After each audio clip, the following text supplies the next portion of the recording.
All right, well, thank God that's over. I never thought that game was going to end. Seriously. Pitt, I mean, you know what happened in this game? Pitt went to Notre Dame. They lost 88-81. Let people start filing in to the post-game show here, the Panther-Lair Post-Game. Going to retweet it just so everybody knows that we are going live. Because we got some things to talk about after this one. Pitt, 88-81 loss at Notre Dame. I already said that. And I already have people filing in, comments coming in, questions coming in. Listen, I mean, this is going to be a post-game show. This is going to be a situation where we just talk about this game for an hour. It's what we're going to do after every Pitt game the rest of the way. The Miami game on Saturday, ACC tournament game or games, NCAA tournament game or games. Yes, I'm still counting on this team, expecting this team to make the NCAA tournament. We won't talk too far down the road here tonight. But this was a bad loss. This is a bad loss. You're on the road, and so you have that, I guess, to sort of defend a little bit the fact that you were on the road. But it's a bad loss. This is not a team you should lose to. They were 2-16 through the first 18 ACC games. Notre Dame should not beat the team that's in first place of the conference. That shouldn't be the case. But it was, and it was for a lot of reasons. And we're going to run down those reasons real quick. Pitt played like crap on defense in the first half, and they missed way too many free throws. This is a game that ends up being an 8-point game, but even, it was, as we all know, it was really a 16-point game, 15-point game, more or less, without some easy buckets that Pitt got at the end. They left 18 points at the free throw line. 18. They missed 16, and 2 of them were the front end of a 1-on-1. 18 points left at the free throw line. If you play one half of really bad defense, and then you leave 18 points at the free throw line, I mean, to be honest, you're kind of lucky to lose only by 7. And Pitt wasn't losing only by 7. They were losing by 20. And this felt like a 20-point game. They were down 20 with 11:50 left to play. I don't know if it got to 20 again after that, but it was around 19. It hovered right around there for quite a while. I mean, there are a lot of points where this game could have gone Pitt's way. There were a lot of things that Pitt could have done differently. There are a lot of different things you could point to and say, this blew the game, this blew the game, this blew the game.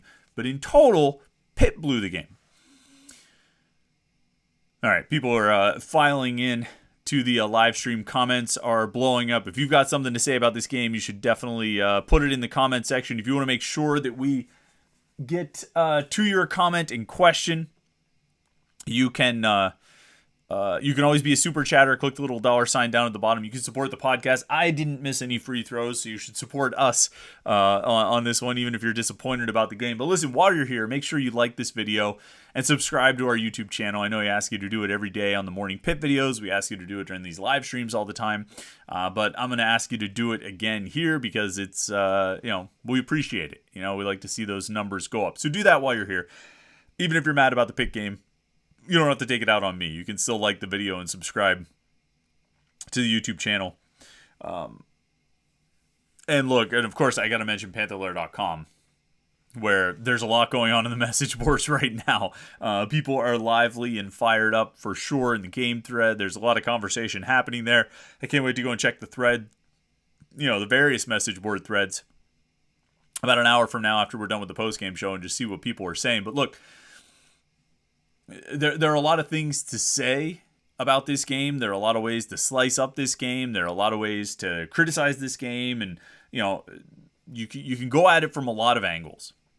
But it comes down to what I said right at the start, that Pitt blew an opportunity. I mean, you win this game tonight, you clinch a share of the ACC regular season championship. You do no worse than clinching a share, and you do no worse than a top 2 seed if you win this game tonight. Now you have to go to Miami and win. You have to go to Miami and win to win the ACC regular season championship. You have to go to Miami and win to earn the number 1 seed in the ACC tournament. You can, I think you could still win the ACC regular season outright if you win and Virginia loses. Who's Virginia play? Against Louisville. Unlikely to happen. Chances are you might end up splitting, sharing the championship with Virginia. Obviously, you would have a tiebreaker over Virginia, so you get the number 1 seed. But the opportunity was there tonight, and there was something for Pitt to play for. There was something tangible and real on the table. And they came out and laid an egg in the first half. And I'm going to say this so many times, you're going to be sick of hearing it. You're going to be tired of hearing me talk about the first half. They let Notre Dame, in the first half, shoot 52% from the floor and 47% from three. And they really did let them shoot that percentage because the defense was so poor. The open shots were so plentiful. It's almost sort of shameful that Notre Dame only shot 46.7% from three. Pitt wasn't defending it well at all. They didn't defend it that much better in the second half, but Notre Dame didn't shoot nearly as well. They only made 3 of 12 from three in the second half. Did a lot better, inside the paint. I think they were 9 of 14 from or inside the arc. But it was really about the 3-point defense in the first half was just so porous. And Notre Dame had a good game plan, and they had guys who could execute the game plan and make the shots when they ended up with those open shot opportunities. Usually Pitt can do that too. Usually Pitt can capitalize on good open looks. Tonight in the first half, they were 3 of 15 from three, just in the first half. Second half, they really didn't try much. They were 4 of 7 from three, and I think, they only had about 3 attempts through the first 15, 16, 17 minutes of the game, or of the second half. So they didn't even really try much from three in the second half. But there were two things that defined this game. There were two things that set this game and set the final score and cost Pitt the win. Two things. It was the 3-point defense in the first half, and it was the free throw shooting throughout the game. That's it. They could survive shooting 7 of 22 from three, as they did in this game. They could survive. Not too many other stats jump out. They had 8 turnovers. That's not a terrible number. They only had 8 assists on 27, baskets. They could survive most of what they did. They might even be able to survive the crappy defense if they make free throws. 20 of 36 from the free throw line tonight. And 2 of those were the front end of 1-and-1s. So, you left essentially, 2 more unmade free throws there. You're talking about 18 points that you left at the free throw line. In a game, you end up losing by 7. And even if we say, well, it wasn't really a 7-point game, we say it was a 14-point game or a 16-point game, which is what it felt like, and which is ultimately how the game was played up until the final 3 minutes or so. Even in that instance, 18 potential points at the free throw line, you make 80% of those. Somebody do the math on there. You make another 10 or 11 of those. Now, a 14-point game is actually a 3-point game. A 14-point game is actually a game. It's a one-possession game that you're battling in the final 3 minutes. With 4 minutes to go, they were down 74-60. They had gone on a little bit of run. Turned it from went on a 5-point run, a 5-0 run. That included one missed free throw, of course. And it was 74-60 with just under 4 minutes left to play in the game. If you make, I don't even say you have to get all 18 of those missed points at the free throw line, but if you get 10 of those 18, and that's not a good free throw percentage. 10 of 18 is a bad performance. But if you just get 10 out of those 18, so you go 30 of 38 instead of 20 of 36. Now it's 74-70. It's a 4-point game with 4 minutes to go. You like Pitt's chances in a 4-point game with 4 minutes to go? You like Pitt's chances in that situation better than Notre Dame's chances when Notre Dame has shown itself to struggle in those situations, when Notre Dame ultimately had 2 guys foul out and 2 more finished with the game with 4 fouls, so they were going to be even deeper into a thin bench in a crucial clutch situation, which was a far more pressure situation than what they ended up in. I'll take Pitt's chances in a 4-point game with 4 minutes to go on the road. They've been in these situations. They've won in those situations. And I've always been the kind of guy, I don't want to blame it on things like free throws. I don't want to blame it on this. I don't want to blame it on. I want to get down to what really happened here. And part of it was the 3-point defense in the first half. There's no taking that away. But there's a very simple reality here. And I don't want to use it as just this broad brush to just, sweep over the issues that they had. But if they just shoot even a little bit closer to their season average on free throws, it's maybe a 2-possession game in the final 4 minutes. It's a totally different game. And all those other issues, all their shortcomings from the 3-point line on offense, their shortcomings in defending the 3-point line on defense, the complete milk carton act from Greg Elliott, Nelly Cummings not really doing anything until the end of the game, all these things, they're overcome if this team just plays even close to how it's been from the 3-point line, or from the free throw line, and they've been really good from the free throw line. And I don't want to spend the next hour just talking about free throws, but dang, man, that cost them this game. It's not the only thing they did wrong in this game, but they could have still gotten out of South Bend with a win if they just made a few free throws, if they weren't historically bad with their worst free throw performance of the season. And here's the real kicker.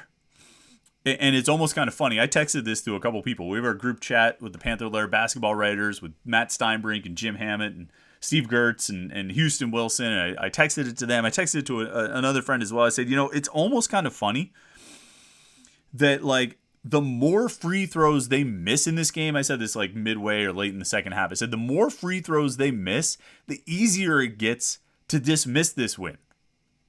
I mean that's the reality, because they are so far below what they've done this season. What's 20 of 36? What's that percent? 55.6%. I have their game notes here. As a team, they entered today. Let me find the stats. I will all games 77% free throw shooting team. So 20 percentage points lower. In conference games, they are an 80.9% free throw shooting team. Today, they were 55.6. I mean, you're talking about a 25% difference. They made one out of every. I'm not even going to try and calculate it. A 25% drop in free throw. It was an atypical performance. And when you have something that's so far away from the norm, it's almost easy to just sort of dismiss it. And that doesn't mean you can't bemoan the missed opportunity. You can't sort of, grumble about the fact that they blew a game they should win, and, a game that had a lot riding on it, a game with a real opportunity and something tangible for them to accomplish. I think you can still be upset about all of that and complain about all of that. And you can complain about the defense in the first half, and you can complain about this, and you can complain about that. But when it ultimately comes down to it, they were 25 percentage points below their average in conference games from the free throw line. I can't sit here for an hour and say they missed a bunch of free throws and that's why they lost, but I don't think we should lose sight of that fact. This, if they had only missed 5 free throws and they lost the game by 8, I mean, that's one thing. When you miss 16, including 2 front ends of 1-1, so you leave 18 points at the line, that's beyond the pale. And so extreme that you almost say it's just ridiculous. It's ridiculous, and it cost them the game ultimately. And now they have to go beat Miami. If they want the number 1 seed in the ACC tournament, they have to go beat Miami. If they want to stay in the top 5, they have to go beat Miami. Or stay in the top 4, they have to go beat Miami. If they want to take a big step toward locking in their NCAA tournament status, they have to go beat Miami. And then maybe go win 1 or 2 in the ACC tournament too. That might not be a bad idea. But all right, so that's where we're getting started. That's the starting point for us here. And that's what I'm kind of thinking right now. Let's get into the comments and questions and see what you guys are talking about. All right, CJ's gamer tag jumps in right off the bat, and I think you posted this before the game even ended. Some things never change. This is embarrassing. So actually some things do change, CJ's gamer tag. Truth is, you know what changed? Pitt's 81% free throw shooting in conference games dropped to 56%. So that's what changed. Some things do change, CJ's gamer tag. Michael B is a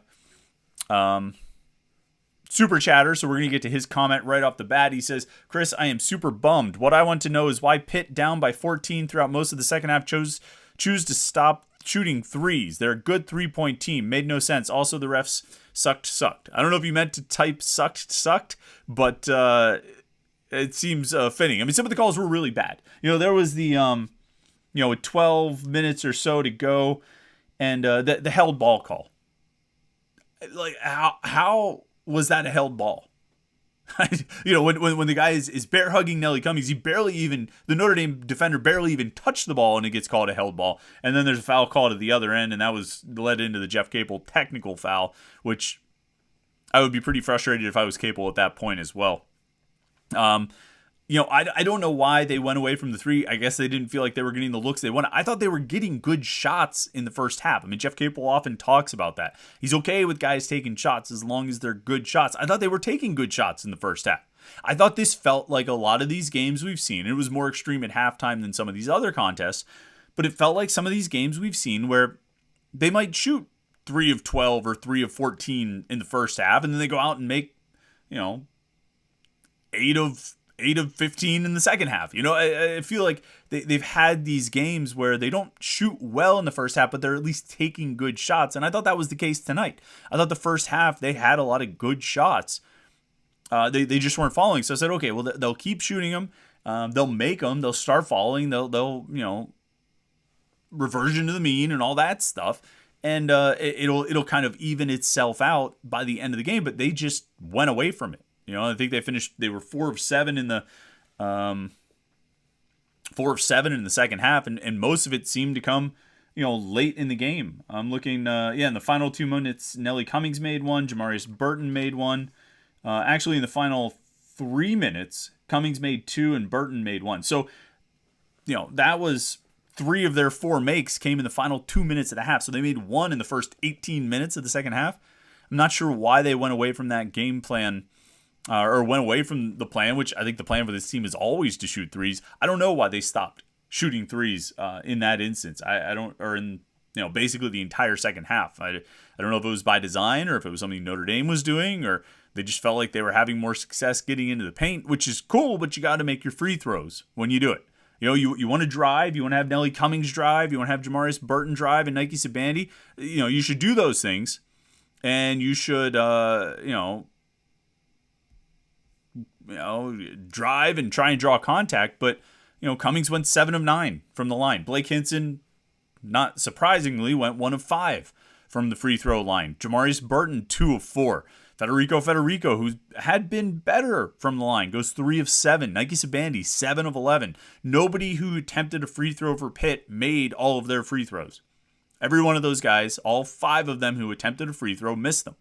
Missed at least 1. Actually missed at least 2. And there were only 2 guys who only missed 2.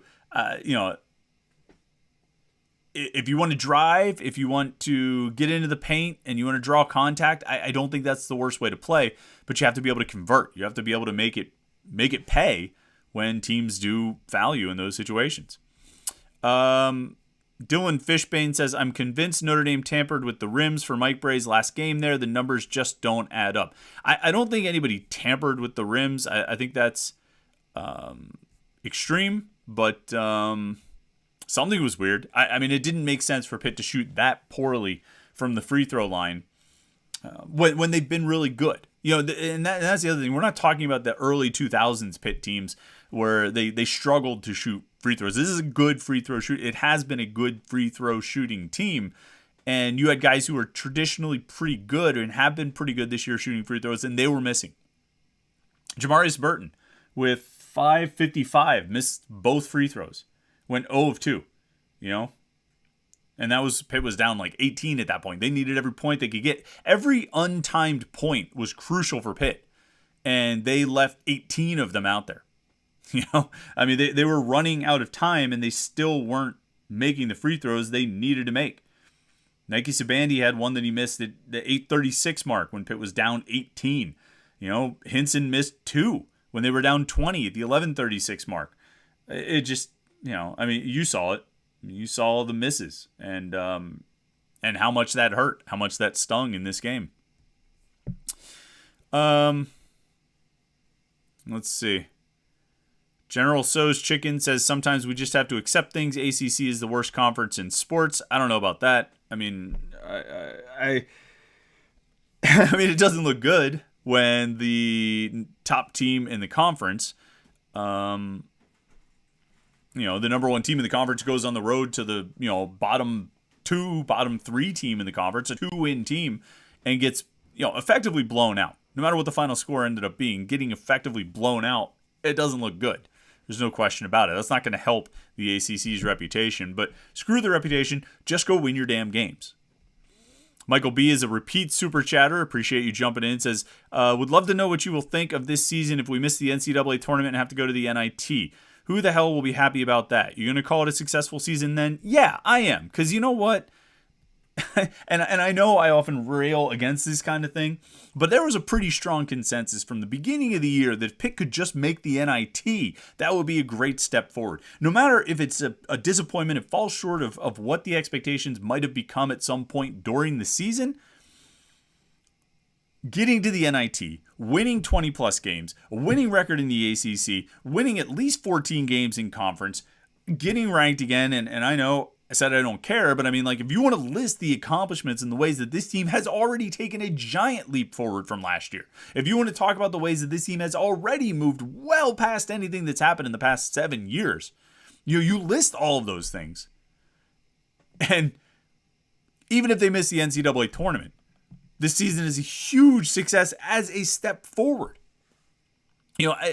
I'm the first to say, expectations change. I'm the first to say that you can't do that whole sports thing we do where we say, if I went back to November and told you that on March 1st they would have 21 wins and they'd be in the top of the ACC playing for the ACC regular season championship and all this stuff, I don't do that because expectations change, particularly over the course of a 30-game season, 31-game season like Pitt is in right now, where they've played 30 games and they have, one left to play in the regular season. Over the course of 30-plus games, your expectations are going to change because you find out more of who the team is. They might surprise you. They might be better or worse than you expected them to be. And so I don't do that. I don't go back and say, well, if I had told you before the season. But I think that some of the sort of generally agreed upon benchmarks for this team or achievements that they could possibly reach or accomplishments that they could achieve, I think we can still apply those to the success that they've had and what they've already accomplished and how far they've gotten this season. All right, if the season ended right now, if college basketball, the college basketball season ended right now, and all that Pitt had was 21 wins, 14 ACC wins, a top 25 ranking, a spot at the top of the ACC standings for a significant portion of time, and a accepted position as one of the best, if not the best teams in the ACC, I think we would all say that's a damn good season. And if it shakes out that let's say they lose at Miami, they go in as the number 5 seed, they only, they win on Wednesday, but then they lose on Thursday, so they have 22 wins. They're 22-10 at that point, 22-11, I guess they would be. And they end up not getting into the NCAA tournament, which I think would be a very realistic possibility. If they go, although, what did they say on the broadcast? Joe Lunardi said if they need to win one more game to get in, whether that's Miami or whether that's the Notre Dame game tonight or whether that's an NCAA or an ACC tournament game. So maybe they would still get in, but let's say that happens. Let's say they lose at Miami and they're 21-10. Let's say they win on Wednesday because they would be the 5 seed. If they lose that game, they would be the 5 seed, assuming everything else sort of holds as it should. But let's say they win a game on Wednesday and they lose on Thursday, or they don't play on, let's say they win a game on Wednesday and they lose on Thursday. They're 22-11. And let's say they get left out. Let's say they just fall on the wrong side of the bubble and they go to the NIT, and who knows what they do there, win a couple games, win it all, lose. I don't know. The season's a success. Okay, you have been playing with house money for a really long time now. And that's not to say you can't hope for the best out of this team. That's not to say you can't be disappointed if this team falls short of what you wanted to accomplish, which they certainly did tonight. And they stand in real jeopardy of doing again. That's not to say you can't feel some type of way about that. But I also think you have to be rational enough to recognize what a success this season has been as a giant leap forward. All I think just about most Pitt fans have wanted to see out of Pitt for a while is just progress, improvement, a step forward, some kind of sign that what they're doing is working. Some kind of sign that what they're doing has produced success and might actually work again. Some kind of sign that things are headed in the right direction. And no matter what happens on Saturday, no matter what happens next week, and no matter what Pitt ends up doing the week after that, you've gotten those signs. It has been a step forward. It's been a giant step forward, a huge step forward, well beyond anything anyone could have imagined or dreamed of heading into this season, even if the expectations have changed. I mean, this team has given you more good to great Pitt basketball memories than any team in the last decade, it feels like. So, yes, I would still call this season a successful season, even if they sort of bomb out here and end up in the NIT. And look, they had a great February too. We always talk about how bad they get in February. They had a great February. All right, let's get into some comments. Some more comments here. John Kristovich says, Jeff Capel didn't have Pitt prepared to play tonight. Yeah, I mean, the first half was bad. I mean, the defense in the first half was bad. I'll acknowledge that. But you got to acknowledge, too, that there's some other things at play here. And, for every, coaching thing, and this is not to absolve Jeff Capel, he should have had them better prepared to defend on the perimeter, although that's been a bit of a weakness for this Pitt team dating back to the beginning of the season. He should have had him better prepared to defend how Notre Dame was going to try to score out there, how they were going to try and get you to switch, and how they were going to try and create the matchups that they wanted. And boy, they got the matchups they wanted over and over and over again. Whether it was Federico out on the perimeter, or Jamarius Burton or Nelly Cummings trying to guard guys like 8 inches taller than them in the paint. And Notre Dame was able to, ran a masterclass in creating the matchups that they wanted to get. And this was still a game that Pitt could have had it, 1 or 2 possessions with 4 minutes left to play, 3 minutes left to play, if they just make their free throws. Just make some of their free throws. They don't have to make them all. If they make them all, they win. If they went 38 of 38 from the free throw line, they would have won, without question. But, so there are preparation elements to it, and then there's also execution and just making free throws. Let's see. General So's Chicken says, I hope we can somehow win the ACC tournament and maybe the conference, because we're not doing nothing in the tournament. Getting there is our championship, basically. Yeah, so you know what I always love? And we've done more than a few of these post-game shows. We've done some on the basketball side. We've definitely done a lot on the football side. So, you guys saw a pretty bad performance from Pitt tonight, right? They also played 29 games prior to this. And the first 4, 3 of the first 4 were not very good. So we'll just take out all first 4. There's 25 games between those first 4 and this one. And in those 25 games since then, they had a pretty bad game against Florida State, right? Kind of blew a lead against Clemson. Got blown out in the second half against Duke. And, just couldn't hang with Virginia Tech on the road. So that's what, 4? I know they've had 5 losses. They had the Vanderbilt loss in there as well. But looking in the conference games, right? They've now played 19 conference games. Florida State was a bad loss. Virginia Tech, you'd like to think that they were so far ahead of the pack that they could go down to Virginia Tech and win that game, but it didn't work out. Duke just had a better plan in the second half, and they were able to execute, right? Florida State was a dog. That was a bad loss. Clemson, you played one of the best teams in the conference, and you were able to get over against Virginia. You were able to get over against Miami. You beat some of the best teams in the conference. You beat NC State really early on the road. Clemson happened to be one that you didn't get. When the best teams in the conference are playing each other, obviously somebody has to lose, and so that one got away from you. It's disappointing, but that one got away from you. So I guess what my point is, I don't think Pitt is going to be a team that falls behind by 20 against every inferior opponent that they play, or against every opponent that they play. I know they did that tonight, but I think you can look over the course of the last 25 5 games, 26 games, and see far more evidence that they are unlikely to fall behind by 20 on most occasions. We're not doing anything, or what'd you say? Who was this? Was this General So's Chicken? We're not doing nothing in the tournament. Getting there is our championship, basically. I don't know, man. I kind of feel like, 24 hours ago, 12 hours ago, 6 hours ago, you probably talked about how this is the type of team that can make noise in the tournament. This is the type of team that can go on the run in the NCAA tournament. This is the type of team that other teams might be worried about facing because when they get hot from 3, they're really tough to beat. Whatever we saw over the last 2.5 hours, 2 hours and 45 minutes or whatever it ended up being, certainly was not pretty. But it doesn't undo everything else that they did. It's not something we can ignore, although the free throw shooting kind of, it can give us an out. If you want a reason to ignore this game and just not draw much in the way of conclusions from it, I think the free throw shooting gives you a perfect opportunity to do so. I really do. I think you can look at it and be like, you know what? They were so far out of character from the free throw line that I'm not even taking anything out of this game.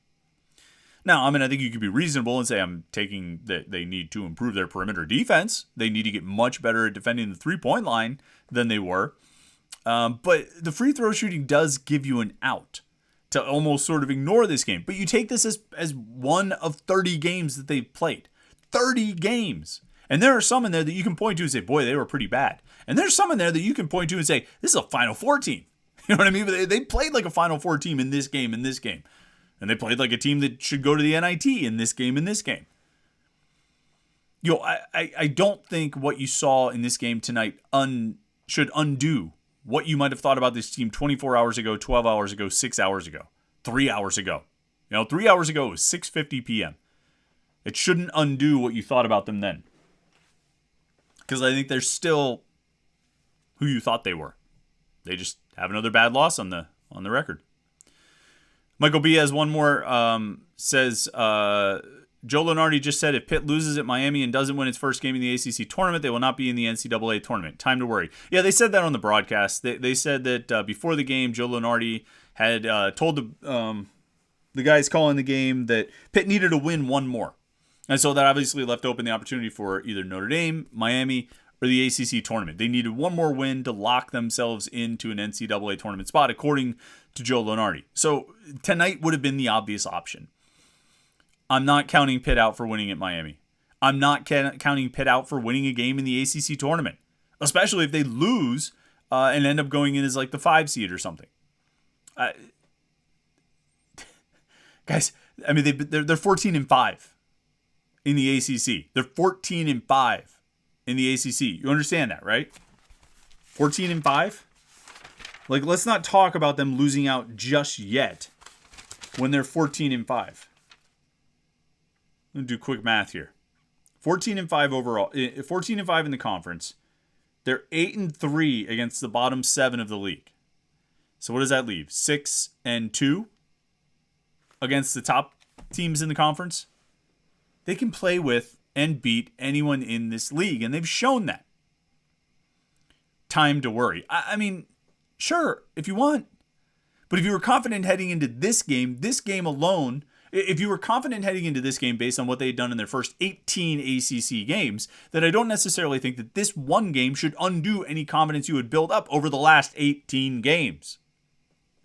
If they go on an epic collapse and they lose tonight, they lose to Miami, they lose in the ACC tournament, and they end up in the first round of the NIT and they lose that and they close out on 4 consecutive losses, that's going to be disappointing.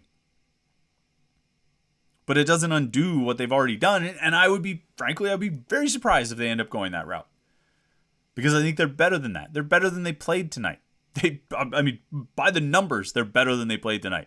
And it has nothing to do with Notre Dame. I'm just talking about free throw percentage. I'm going to keep coming back to that. Because that decided this game. John Krastovich says poor free throw shooting cost Pitt tonight. It absolutely did. Dennis Hurl says teams have bad games. It happens, guys. Let's look towards Saturday. Yeah, that's...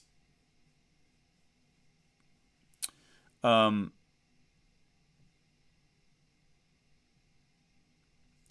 think that's That's absolutely the case. I mean, it's, you have these bad nights. You would like to not have these bad nights. I kind of thought there was a chance that the Syracuse game would be sort of a jumping off point, that it would kind of boost them into this final week of the regular season and ultimately into the postseason. But, obviously they decided not to play very good defense in the first half. Scott Martin says, we won't win another away game if we can't beat a 2-win Notre Dame team. Well, they only have one more away game, so that's always good. So no worries there. Scrolling down. Chevy Troutman. I don't think it's the real Chevy Troutman, so I should say you should call yourself like fake Chevy Troutman. Says, can't believe Jeff Capel forgot to tell the guys to make shots tonight. Inexcusable. Josh Newark says, didn't think we were mentally tough tonight. Allowed the moment and the opponent to get in our heads. Didn't like the complaining and the lack of team communication. Let's bounce back on Saturday. Yeah, I do think they got rattled a little bit. A technical foul on Hinson was what? 2.5 minutes into the game? 2 minutes and 40 seconds into the game, and Blake Hinson gets a technical foul for using bad language, choice language, or harsh language, or whatever it was. And did I see somebody say on Twitter, they say it on TV, that he was talking to a teammate? He wasn't even like yelling at a Notre Dame player. He used the bad word while talking to his teammates. You need technical on that? I don't know. That seems dicey. And maybe that set something of a tone there. Maybe that kind of set Pitt off. They actually never, looking at it, they had one more lead after that. It was 7-5 when Hinson got called for the technical. Notre Dame made both free throws, and then they made a 3 to go up 10-7.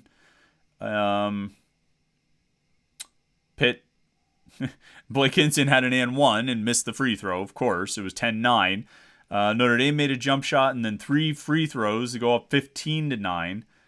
Pitt scored in succession and went up 16-15, and I think that was the last lead that Pitt had.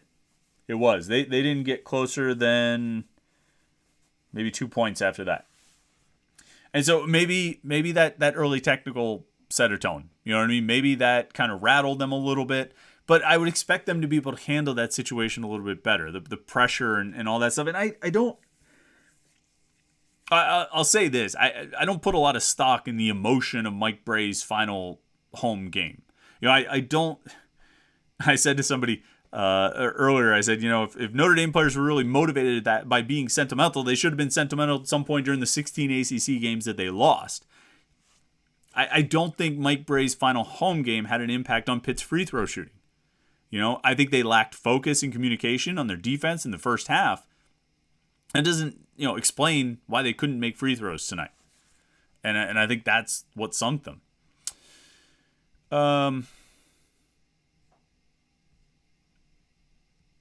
Dennis Hurl says, bad games happen, guys. Every team has a bad loss or two this year. Let's look towards Saturday. Alan Balomo says, what was the worst defeat? Pitt football lost to Georgia Tech this past season or the loss to Notre Dame?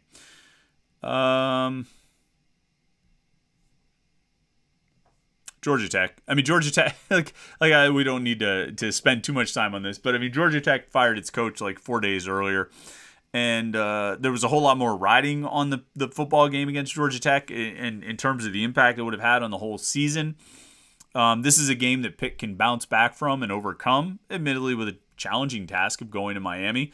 But they're still in the ACC tournament. They're still going to have opportunities to win in advance.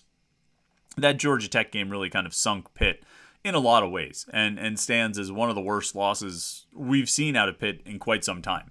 So, if you want to compare that one to this one, I would say Georgia Tech takes the cake. Scott Martin says, you said there weren't 25 teams better than us. Do you still stand by that, Pitt? I do. I do think there aren't. I do think Pitt is one of the best 25 teams in the country. They weren't tonight. They didn't play like it tonight. They played like one of the worst teams in the country. But even the best teams sometimes have off nights, and that's what this was. They had a very on night on Saturday. A very off night tonight. Braden Hastings, sorry, Braden, says, if we lose out, are we going to miss the tournament? Meaning a Miami loss and an ACC tournament loss. Yeah, I think so. I think that'll be it. Biz says, I honestly came into this season thinking I wasn't going to watch any of these games. Well, I hope you did watch them, Biz, because they've been a lot of fun to watch. It's been a good time this season. It's been enjoyable. Let's see.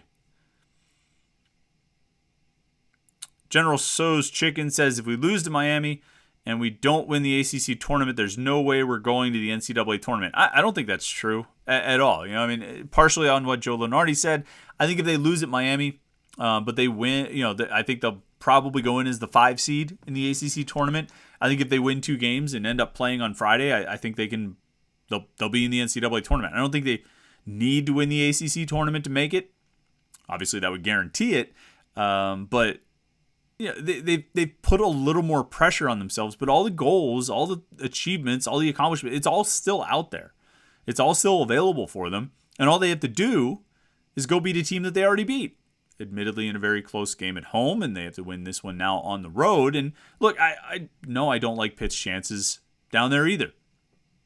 But that's the task in front of them. And it was always going to come down to that Miami game. The number 1 seed in the ACC tournament was always going to come down to that Miami game and who won, regardless of what Pitt did tonight.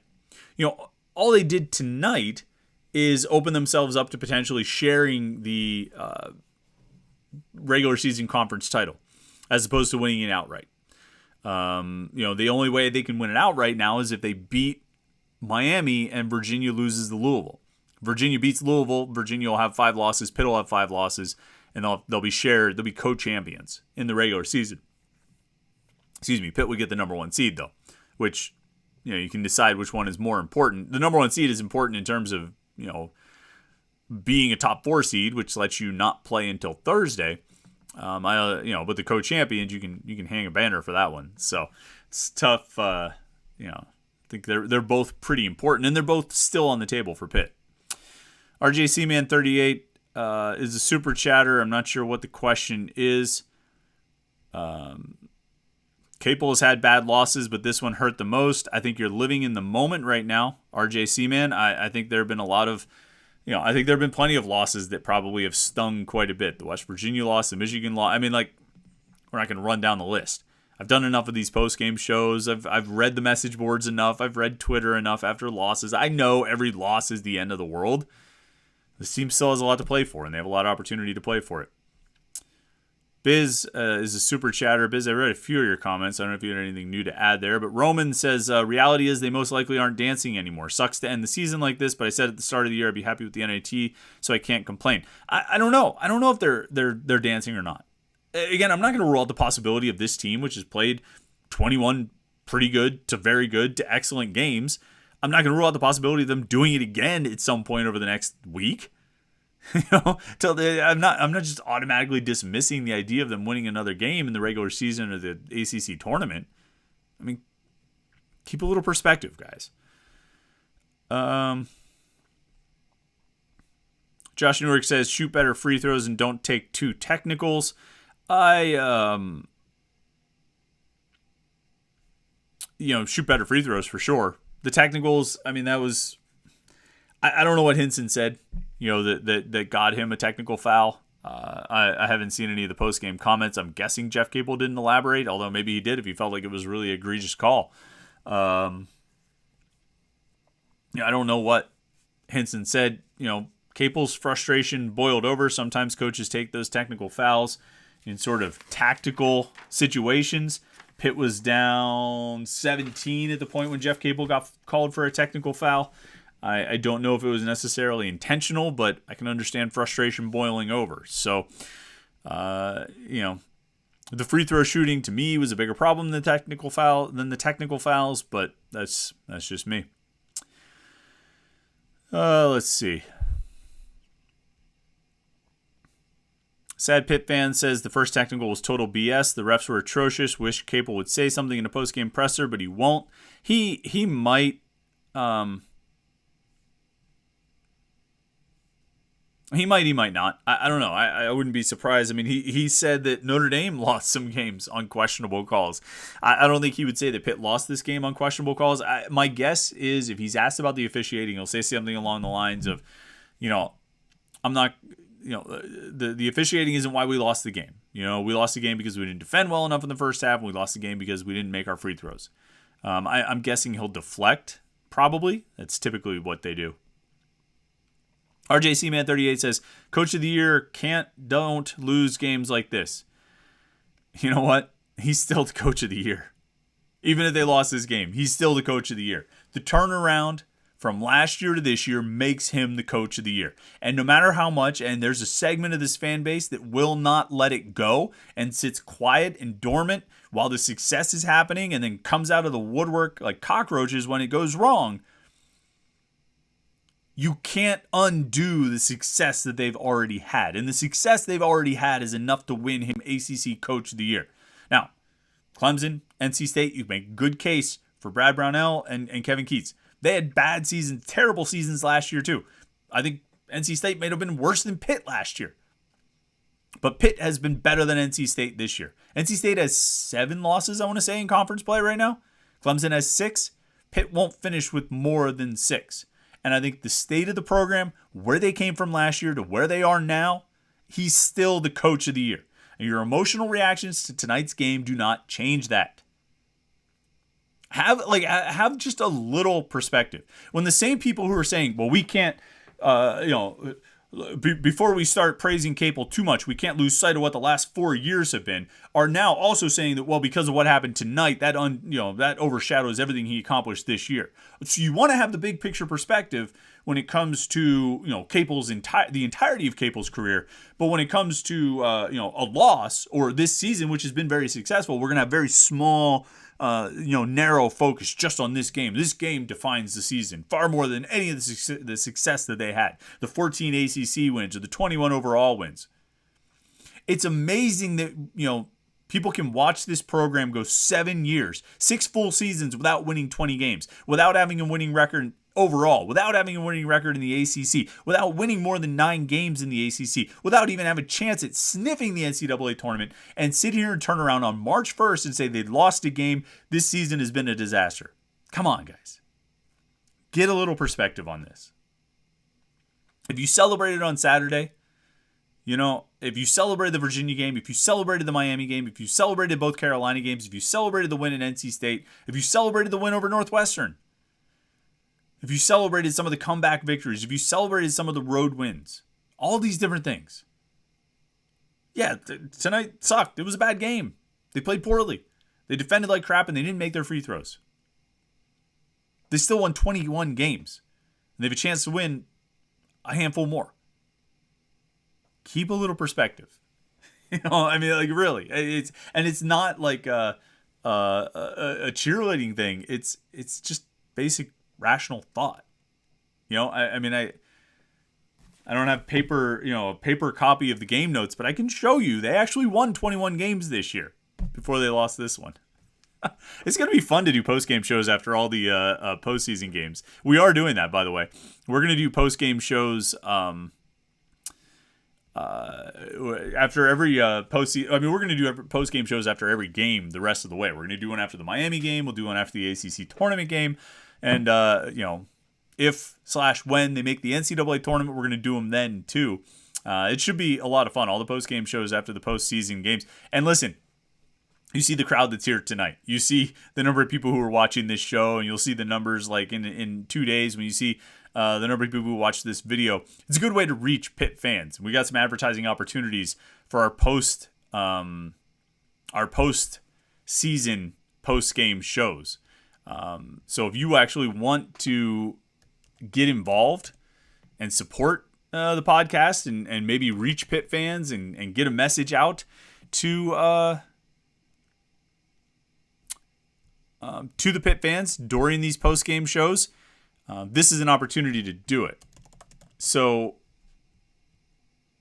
yeah, reach out to me on Twitter. Twitter is probably the best way to do it. You can do it over a direct message. I just remembered that before we, we're gonna keep going. We're not over here yet. We got a lot more questions and comments to get to, but I do want to mention our friend Chris Gates from ChrisGatesFitness.com.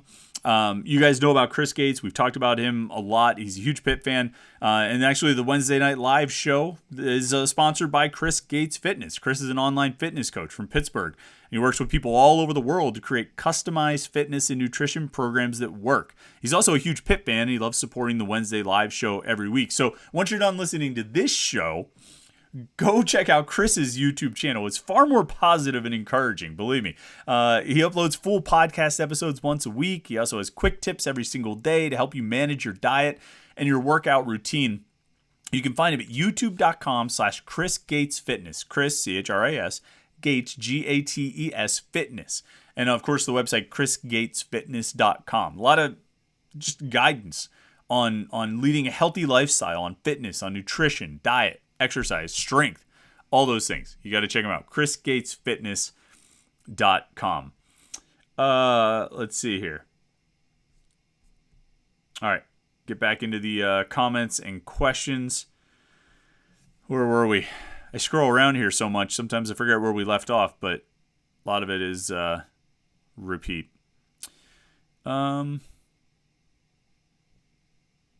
Roman says, I seriously can't believe that is the effort we got from these guys while they were playing for a championship. Effort. I thought there was some lapses in focus, some lapses in communication.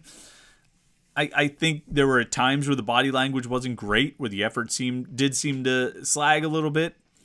I think maybe they did get rattled a little bit. I think some of the things that I thought this team would not be prone to experiencing, I think they ran into it. I think the best thing you can hope for out of this, aside from the free throws, is just a learning experience. And all the players have talked about that how they responded to adversity with that 1-3 start. It was a big part of this team coming together and building bonds. That needs to happen right now. They have a short turnaround to get to the Miami game on Saturday. They need to come together over this loss. It needs to be on the plane ride home from South Bend. There need to be some conversations, player to player, maybe coach to player, but player to player.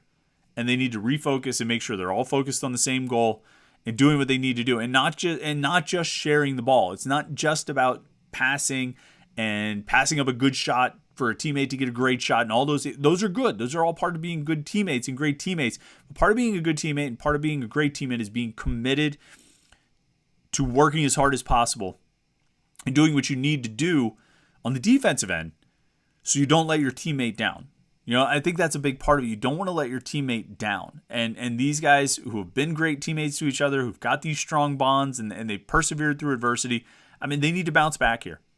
They're going to have their biggest game of the season coming up on Saturday. All right, let's scroll. General So's Chicken, got to beat Miami or the season's over. You're on a roll tonight, buddy. They still get at least one more game after that. Morvan Carrier, I apologize if I mispronounced your first name, says if we lose to Miami, there's a good chance we finish number 5 seed in the ACC tournament, meaning we play the winner of the 12 versus 13. Georgia Tech versus the loser of Virginia Tech FSU this weekend. It's possible. If sort of the chalk holds, I think Duke goes to Carolina. And Duke already has 6 losses. If Duke were to lose that game, then Pitt could still end up as a top 4 seed. But yeah, if you end up as the 5 seed and you play the winner of 12-13, it's not the worst case. If you need to get another win, that's not the worst case. He goes on to say, if we don't win that, we don't make the tournament. Pittsburgh Sports All the Time. This loss doesn't really surprise me with it being Notre Dame's coach's last game at home. And all that really matters is Saturday in Miami to me anyway. Yeah, that's absolutely true. The Miami game was always going to be the one that would mean the most and decide the most, and that's still the case. Let's see.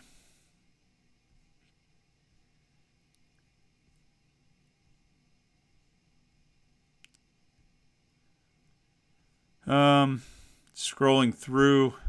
A lot of the same comments that it's a disappointing loss, no excuse for it. I agree with all those things. I don't think there's any question about it.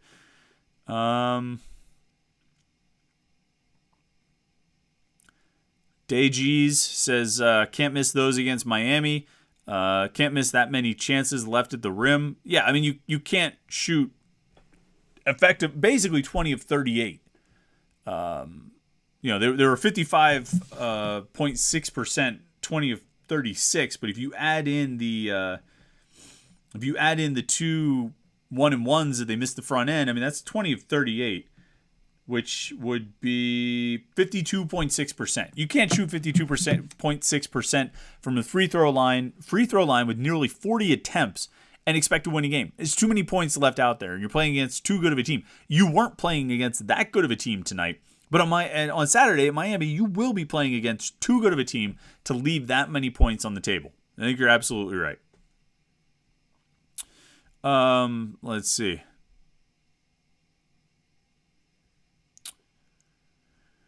General So's Chicken says, I forget who it is, but there was a team that won 24 regular season games last year, did not make the tournament. I think Wake Forest, won 23 and didn't make it, I think. All right. A lot of you guys saying a lot of the same things. Sad Pitt fan says they just have to win a game in the ACC tournament at this point. Even if they beat Miami, got to win one game in the ACC tournament. I mean, I think, that would help. But Joe Lunardi, for whatever he's worth, seems to indicate that if they win one more. So even if they win at Miami and lose their first game of the ACC tournament, they should still be in the clear. But just keep going. Just keep winning.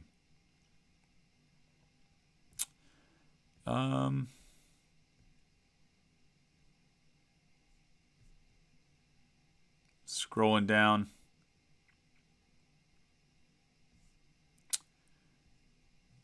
See what else.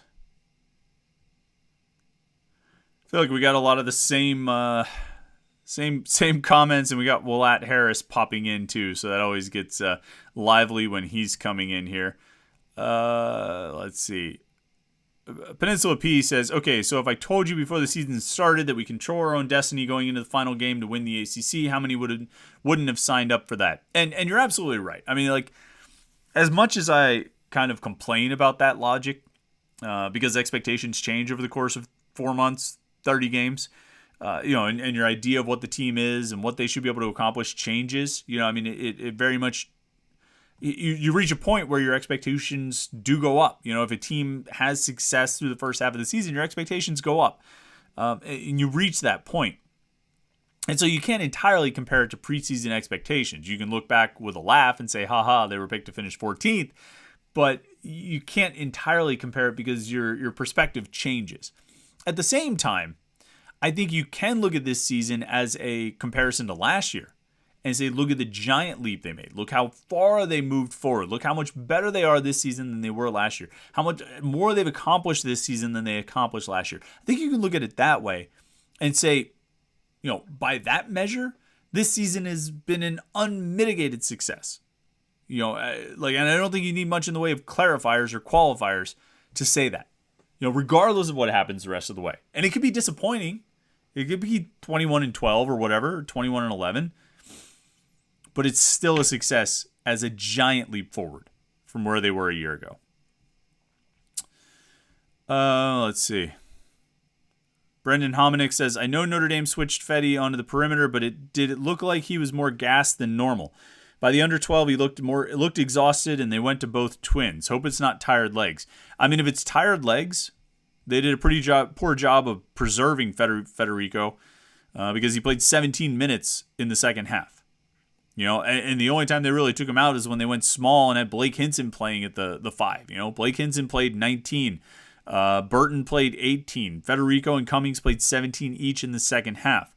Federico played 15 in the first half. For the game, these guys were all 30-plus minutes.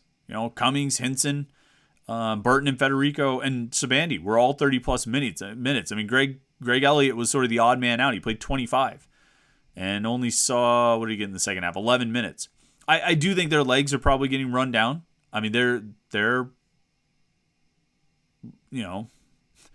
playing the same guys a lot of minutes. I wouldn't be surprised if they're getting run down, but this is that point in the season where you do have to dig and manufacture more of that energy and pull yourself forward. And they're going to have to do it, and they're going to have to do it in a big way. You can't have tired legs on Saturday. You're going to have to go out and hustle. And I think a lot of the switches and the pick and rolls and things like that were causing Federico to have to run even more than usual on defense, and that, exacerbated the problem.